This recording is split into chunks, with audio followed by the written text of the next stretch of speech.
Leitura de O Livro dos Espíritos, Allan Kardec. Influência do organismo. 367. O espírito, unindo-se ao corpo, se identifica com a matéria?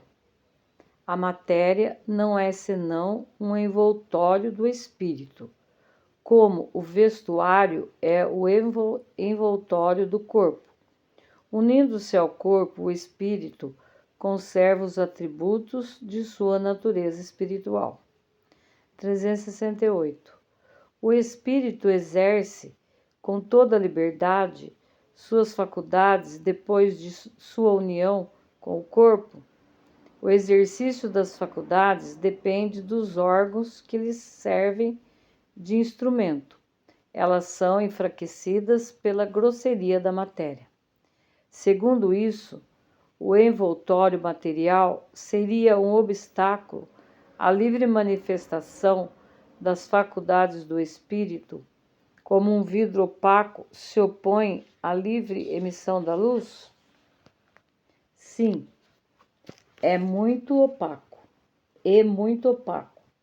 Pode-se ainda comparar a ação da matéria grosseira do corpo sobre o espírito à da água lamacenta, que tira a liberdade dos movimentos aos corpos nela mergulhados. 369.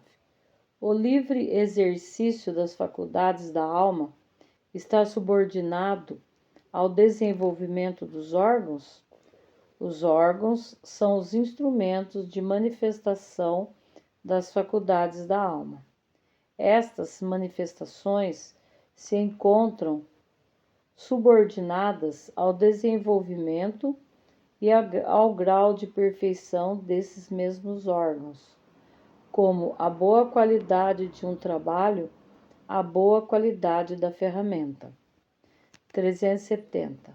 Pode-se deduzir da influência dos órgãos uma relação entre o desenvolvimento dos órgãos cerebrais e o desenvolvimento das faculdades morais e intelectuais?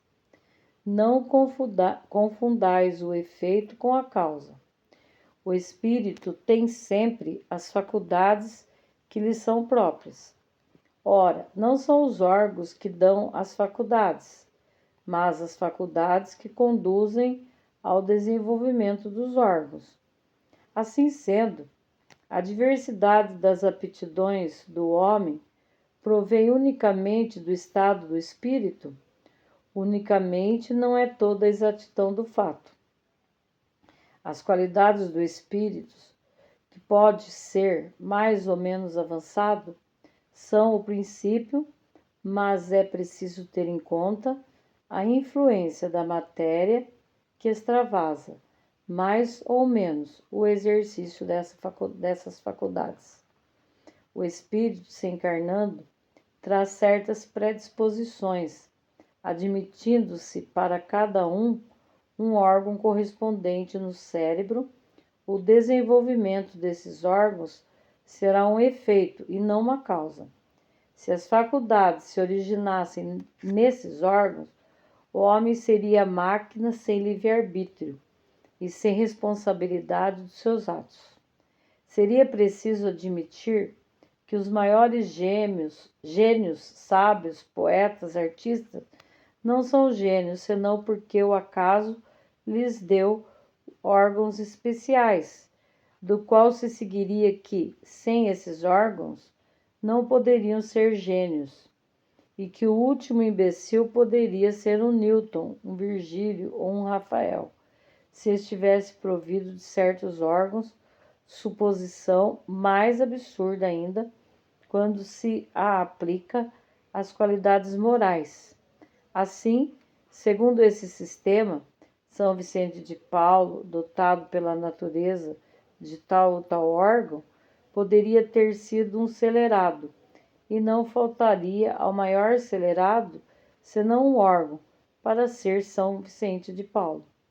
Admiti, ao contrário, que os órgãos especiais, se é que existam, são consequentes e se desenvolvem pelo exercício da faculdade como os músculos pelo movimento, e vós não tereis nada irracional. Façamos uma comparação trivial por ser verdadeira. Por certos sinais fisionômicos, reconhecereis o homem dado à bebida. São esses sinais que o tornam um ébrio. Ou a ebriedade que faz parecer esses sinais? Pode-se dizer que os órgãos recebem o cunho das faculdades.